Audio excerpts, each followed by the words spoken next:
And then the other thing that I think is coming back in, and it's interesting because the guy who's, and coming back to my obsessive point, I was on the Resolution Foundation website reading one of their recent reports.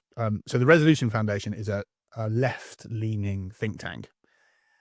And it used to be run by a guy called Torsten Bell, who's a proper leftist nutter. So he is now an MP. He won a seat at the election last year, and he has been drafted in as chief economic secretary to the Treasury, and he has been given responsibility for writing this budget. And this is why I'm so terrified, because like some of the stuff he's written about how he thinks people should be taxed, like eye-wateringly left-wing. And I think there's a very, very big chance they'll change tax relief on pension contributions. And I think they'll either get rid of, so there's been some talk that they'll just harmonize everything and you get a 30% tax credit effectively for pension contributions. And then if you're a 40% or a 45% taxpayer, you still only get relief at 30%, which will have a big impact on people, right?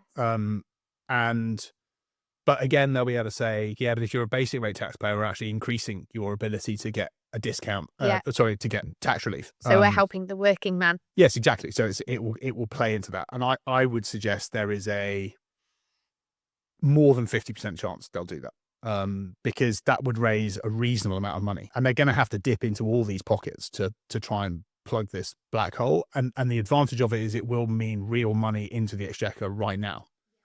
Because people will still keep making pension contributions, because the people who work and think about retirement think about, I do need a pension. So I think that's one where it's a really good way of increasing income tax without changing rates or bands. So it feels like a bit of a no-brainer to me.